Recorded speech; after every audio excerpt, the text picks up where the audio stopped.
समान नागरिक संहिता यूसीसी को लेकर देश में चल रही वैचारिक बहस के बीच मध्य प्रदेश की डॉक्टर मोहन यादव सरकार ने एक ऐतिहासिक और संवेदनशील निर्णय लिया है। सरकार ने राज्य में यूसीसी लागू करने के मसौदे में आदिवासी समाज को इससे पूरी तरह अलग रखा है।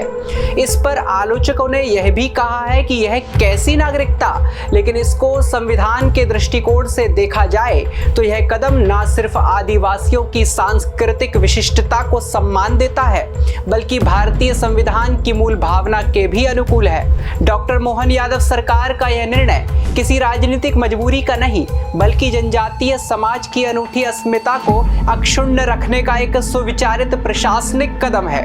मध्य प्रदेश देश का सबसे बड़ा आदिवासी आबादी वाला राज्य है। सरकार का स्पष्ट मानना है कि आदिवासियों की जीवन शैली, विवाह और सामाजिक नियम सदियों पुराने हैं, जिन्हें किसी एक ढर्रे के कानून यानी यूनिफॉर्म कोड से नहीं बांधा जा सकता। यदि उन्हें बहुविवाह करने की सजा के प्रावधानों से दूर रखा गया है तो उनको यूसीसी से मिलने वाले लाभ भी नहीं दिए जा रहे हैं। उत्तराखंड, गुजरात और असम के बाद मध्य प्रदेश सरकार द्वारा गठित उच्च स्तरीय तकनीकी समिति ने भी पुरजोर सिफारिश की थी कि अनुसूचित जनजातियों यानी कि एसटी और संरक्षित परंपराओं के आधार वाले समूहों को इस कानून से दूर रखा जाए। मुख्य धारा के पर्सनल लॉ को आदिवासियों पर थोपने से उनके भीतर अपनी पहचान खोने का डर पैदा हो सकता था। यादव सरकार ने समय रहते संवेदनशीलता को समझा और समानता के नाम पर विविधता की बलि न चढ़ाने का रास्ता चुना। आदिवासी समाज की अनूठी परंपराएं, रीति रिवाज और आदिवासी समाज का पूरा ताना बाना प्राकृतिक न्याय और लोक परंपराओं पर टिका हुआ है।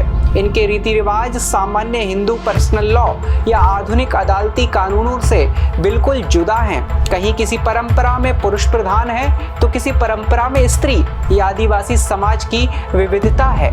जैसे सामान्य समाज में दहेज जैसी प्रथा में वधू पक्ष वर पक्ष को धन आदि देता है, लेकिन यह वास्तव में स्त्री धन माना गया है जो कन्या के लिए उपहार होता था। लेकिन वर्तमान में इसमें विकृति आने के कारण इसको कुप्रथा माना गया। लेकिन आदिवासी समाज में वधू नहीं बल्कि वर पक्ष द्वारा वधू पक्ष को सम्मान स्वरूप वधू मूल्य दिया जाता है, जिसको दापा कहते हैं। यह महिला को परिवार की संपत्ति और सम्मान मानने का प्रतीक है। जनजातीय समाज में भगैली यानी आपसी सहमति से जीवन साथी चुनकर भागना और लमसेना यानी जहां दूल्हा दुल्हन के घर सेवा करके अपनी योग्यता साबित करता है जैसी विवाह पद्धतियां आज भी जीवित हैं, जिन्हें किसी कोर्ट मैरिज की औपचारिकता की आवश्यकता नहीं होती।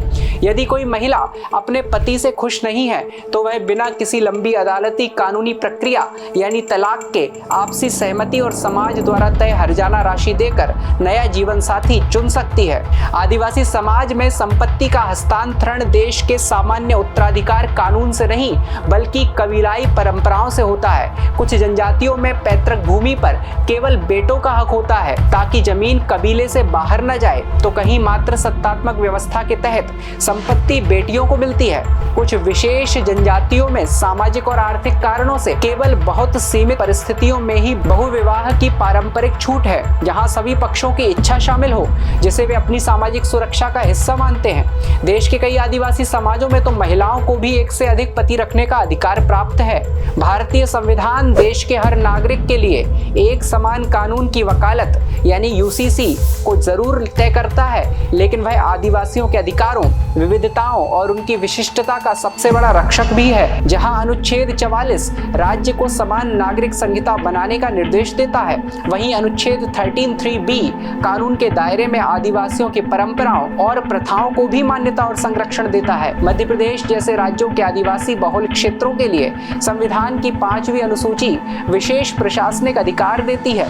यह अनुसूची राज्यपाल को यह शक्ति देती है कि वे संसद या विधानसभा के किसी भी ऐसे कानून को आदिवासी क्षेत्रों में लागू होने से रोक सके जो उनकी परंपराओं को चोट पहुंचाता हो। यह कोई नया अपवाद नहीं है। संसद द्वारा पारित हिंदू विवाह अधिनियम 1955 और हिंदू उत्तराधिकार अधिनियम की धारा 2(2) में साफ लिखा है कि ये कानून अनुसूचित जनजातियों यानी एसटी पर तब तक लागू नहीं होंगे जब तक केंद्र सरकार विशेष अधिसूचना जारी ना करे। वहीं संविधान का अनुच्छेद 21 जीने का अधिकार, जिसमें गरिमापूर्ण पारंपरिक जीवन शामिल है, और अनुच्छेद 25 यानी अंतःकरण की स्वतंत्रता भी आदिवासियों को अपनी विशिष्ट जीवन पद्धति जीने का मूल अधिकार प्रदान करते हैं।